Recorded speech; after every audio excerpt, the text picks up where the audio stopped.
Pancho Olivera, Daniel va? Vilota. Pancho, buenas noches. ¿querés hacer una aclaración inmobiliaria? Pequeña aclaración inmobiliaria. Además quiero usar la misma plataforma en que lo dije, Sí. porque ya lo hice por Twitter. Yo el lunes pasado dije acá que una propiedad que mostramos era del gobernador electo de Córdoba, Martín Yerllora, era de Luis Juez. Lo aclaré por Twitter, error grave, hice todo lo que no hay que hacer, vamos a decirlo. Incluso tampoco se le puede echar la culpa a mi fuente porque fui yo el que entendí mal. Un malentendido. Un malentendido. Por suerte, el gobernador electo lo aceptó. Así Muy que buena la actitud de Yerllora. Muy buena la actitud. Quiero pedirle disculpas otra vez para la gente que no lo vio en Twitter, a él, a su familia, a todos los que pudieron estar afectados y a Vilota que la ligó de rebote porque estaba acá. Pero bueno. Ni te cuento, un día después te cuento de otras cosas que no salieron al aire. Casi terminó. Por tanta que no se liga. Pero bueno. ¿Qué dijo? Una que venga de rebote. Claro. Vamos a hablar de rebote acá. Vamos a hablar del swap con China, que vuelve a ser noticia porque lo reactivamos para pagarle hoy al Fondo Monetario. Recordemos que había activado unos 5.000 millones. Se reactivan otros 5.000 millones de dólares. Todo envuelto en un mar de misterio que no debería ocurrir para semejante préstamo y estando los contribuyentes del otro lado teniendo que pagarlo, porque recordemos que esto es a 3 años y después hay que devolverlo, ¿no? Y sí, hay que devolverlo. Entonces, el gobierno lo vende como un gran logro, pero hay muchas inquietudes. La primera, muy elemental, algo que planteó la colega Florencia Donovan sobre fuentes del gobierno que tienen muy buena información. Se suponía que estaba la plata, ahora le piden 1.000 millones de dólares el viernes. A la CAF. A las apuradas, a la CAF. Si estaba el swap con China, ¿para qué le piden? No alcanzaría. No alcanzaba con el primer tramo. ¿Quiere decir que el segundo no estaba activado porque en realidad dependía, como dicen fuentes del gobierno, del acuerdo con el Fondo Monetario que todavía estaba en veremos? Y bueno. Bueno, esto que estoy diciendo, el central lo niega. Dice, no, eso se activa fácilmente. No está tan claro y me parece que es importante plantearlo. La otra. Es muy importante lo que estás planteando porque algo que muchas veces se confunde por muchas razones y muchas de interés nacional, China se ofrece como custodio del sistema multilateral en su disputa, sobre todo en la Organización Mundial de Comercio. Y en el Fondo Monetario, no quieren ser los padrinos de las ovejas descarriadas. En este sentido, digamos, nosotros no vamos a facilitarle a Argentina que no le cumpla el fondo, porque somos el tercer socio del fondo. Exactamente. Bueno, importante eso. Graves errores de masa en comprensión de la cosa global, como haber querido armar un club de deudores con Egipto. Claro, bueno, esa es otra. Exactamente. Mirá, hay tanto revuelo en la dirigencia que ya la coalición cívica presentó el viernes pasado un pedido de informe, acá está, lo podemos ver en pantalla si lo quieren poner, pidiendo detalles de esto que tiene varios secretos, varias cláusulas de confidencialidad todavía no reveladas. Hubo una discusión entre el diputado, este es el pedido de informe, encabezado por Juan López y varios diputados de la coalición cívica, ya lo presentó, y hubo una discusión en la última visita del jefe de gabinete a la Cámara de Diputados entre el diputado Tetas y el jefe de gabinete, Agustín Rossi. Si te parece, lo escuchamos porque me parece que describe un poco el secretismo y la confusión. Mirá, dale. ¿Usted tiene conocimiento, sabe que Argentina está haciendo un acuerdo con China de tipo financiero, con cláusulas secretas, inclusive para un diputado de la Nación? El topo que le informó, digamos, que tiene usted en el Banco Central, lo dijo usted, digamos, una fuente que tiene ahí en el Banco Central, le dijo que era la tasa más alta, es confidencial, claramente, no, bueno, pero sí es confidencial, hay una cantidad de cosas que son confidenciales y que en todo caso se la responderé por escrito. Diputado Martínez, diputado Tetaz. No, el acuerdo con China no es confidencial, lo único que hicimos, Eso es mentira lo que usted está diciendo. No tergiverse mis palabras. El acuerdo no es confidencial. Lo que hay es una ampliación del swap.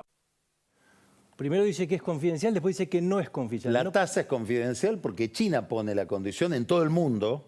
Exactamente, eso es lo que... Cuando en todos los préstamos chinos de esta naturaleza, la primera condición es que esto no se tiene que saber cuánto es la tasa. Los que han investigado cuánto es la tasa es mucho más alta que la tasa bueno, ahí vamos. del fondo, inclusive Ahí- que la tasa del Tesoro de Estados Unidos. Ahí vamos, porque como no están los datos, hay que recurrir, como dice el jefe de gabinete, a los topos. Y los topos... las Suena mal fuentes- igual el ex jefe de la AFI hablando de topo. Bueno, es la terminología que usó. Hablan de una tasa de alrededor del 6,5-7%. Ahora, ¿qué pasa? Hoy la Argentina, con el Fondo Monetario, como tiene un préstamo que excede su participación, su cuota en el fondo, paga más que el resto. Entonces la tasa esta semana, calculada, de la Argentina es 8,07, con lo cual sería más baja. ¿Por qué no la dicen? ¿No? Esa es un poco una de las incógnitas. Después, ¿cuál es la contraprestación que se pide? Porque nada regala China, ¿no? Nunca, nadie, ningún país da un espaldarazo sin ninguna contraprestación. Hay no menos de 14 proyectos que integran la carpeta con que el embajador de China en la Argentina recorre los despachos hace tiempo. Puedo enumerar algunos: central nuclear, los puertos que hablamos en su momento, ¿te acordás? En Tierra del Fuego, que generaron un cortocircuito entre Massa y el gobernador Melela. Esperó Melela a que Massa Sí, lo volviera. desarrollaste largamente acá. Exactamente. Represas en Santa Cruz, el 5G. En agosto vienen 27 ejecutivos chinos a San Juan a capacitarse a un proyecto de radiotelescopio en San Juan. Hay 1000 proyectos. Los aviones. Los aviones, desde Los ya, aviones de guerra.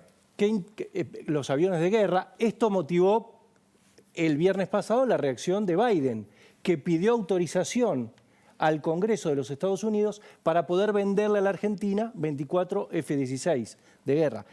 Toda esta preocupación la genera esta relación con la Argentina en plena negociación con el Fondo Monetario Internacional. No solamente con Estados Unidos y la oposición, sino también con Brasil. ¿Por qué? Porque la habilitación de los yuanes para pagar importaciones que autoriza el gobierno le compite a Brasil en tanto socio comercial. Una de las cuestiones que plantea la coalición cívica es cuánto es lo que en cuánto estamos favoreciendo la generación de nuevos proveedores chinos. Esto hasta el presidente de YPF lo admitió hace poquito, hace unas semanas, cuando dijo estamos buscando proveedores que reciban yuanes para vaca muerta, ¿no? Bueno, esto es un poco todo lo que está pasando. Si te parece, vemos cómo creció el uso del yuan en el mercado de cambios. Estos son datos del Banco Central. Mirá lo que es la línea gris, es pago de importaciones.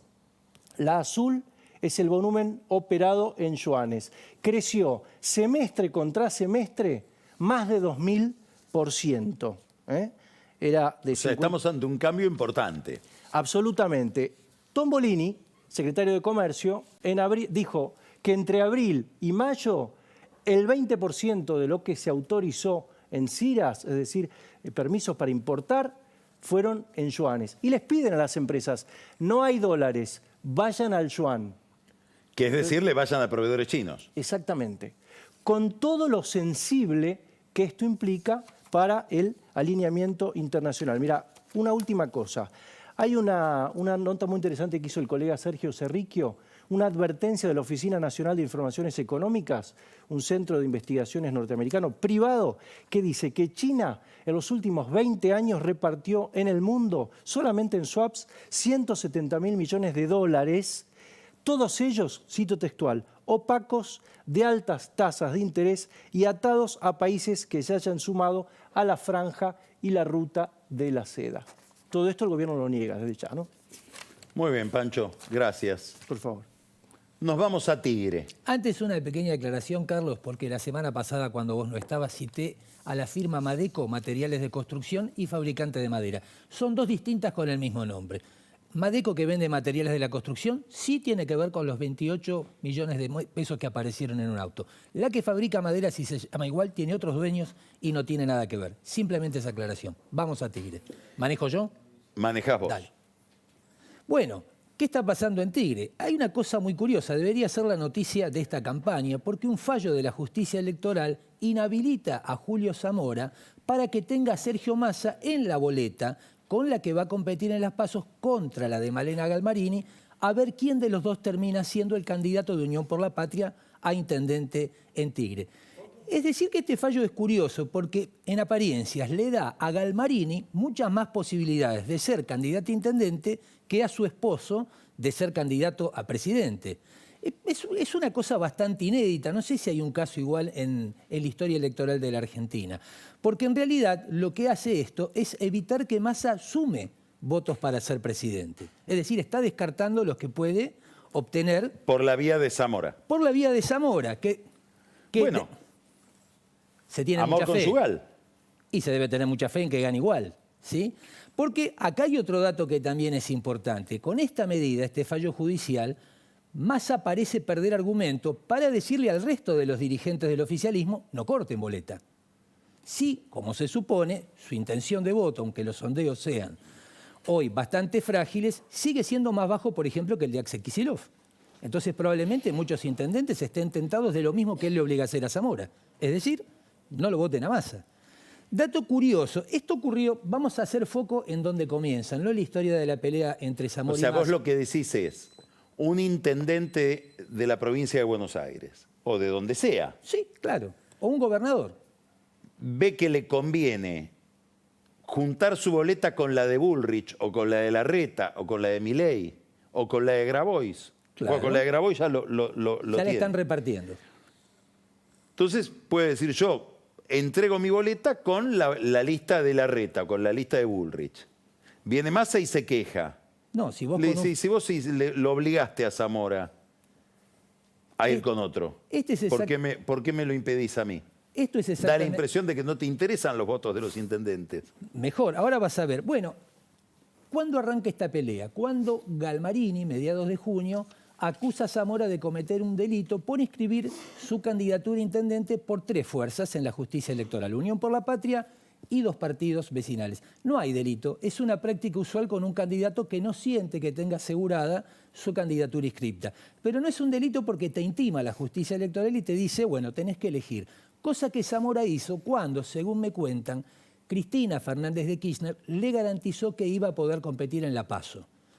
Y ahí es cuando Galmarini le pide a la Junta Electoral de Unión por la Patria, déjenlo competir a Zamora. Probablemente... Malena Galmarini Sí, dice, claro, lo hizo público, probablemente para no quedar incómoda frente a Cristina. Porque si Cristina avalaba a Zamora, ¿cómo iba a aparecer Malena Galmarini oponiéndose a esa decisión? Todo esto que estoy contando entra en contradicción con lo que hacen los apoderados del Frente Renovador el 19 de julio. Hablamos de Sofía Vanelli y Rubén Elaiman. Se presentan para impugnar que Zamora lo tenga más en la boleta ante la Junta Electoral de Unión por la Patria y ante el juzgado de Alejo Ramos Padilla, que es el juez federal con competencia electoral. En las 2 instancias le dicen que no, es decir, la rechazan el pedido. Y entonces Vanelli, ahí la tenemos a Sofía Vanelli, senadora provincial de Unión por la Patria en la legislatura bonaerense. Y entonces los 2 apoderados recurren a la Cámara Nacional de Apelaciones, que la semana pasada le dio la razón a este pedido de los apoderados del Frente Renovador. Lo hizo con un fallo dividido. A favor de esta postura votaron Santiago Corcuela y Daniel Bejas, y en contra el presidente de la Cámara, que es Alberto Dallavía.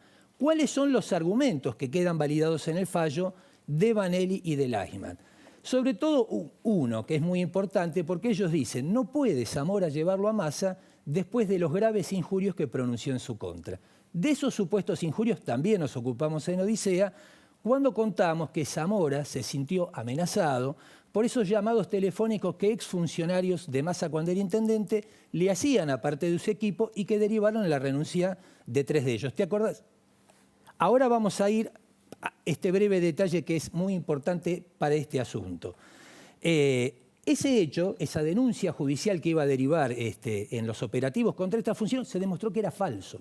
Y esto es muy interesante porque también Hay que recordar que Sofía Vanelli fue quien impugnó paso a paso cada parte del procedimiento que derivó en la destitución, como vos contaste recién, de Claudio Escaponal como fiscal de Tigre. ¿Por qué es interesante? Porque se demostró en el jury y antes en la justicia federal que las denuncias con las que Escaponal armaba operativos también eran falsas. Muy interesante. O sea, vos lo que decís es, Hay un modus operandi bastante llamativo. Con los fiscales. Exactamente.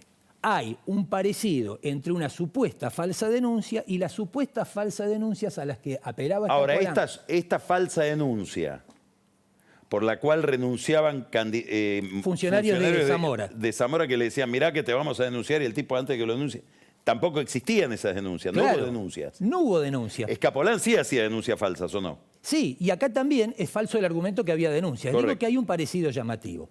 Sofía Vanelli es una dirigente del Frente Renovador de Vicente López, se reivindica a sí misma como abogada, feminista y vegana, y hasta aquí, hasta el caso Escapolán, y hasta esta denuncia, era una persona de un gran bajo perfil, sí ligada a Massa, pero tampoco parte del círculo íntimo del Frente Renovador. ¿Qué pasa ahí? Él, por supuesto, da la vía cuando recibe la apelación, a todas las partes las notifica y les pide que den una respuesta a lo que están planteando.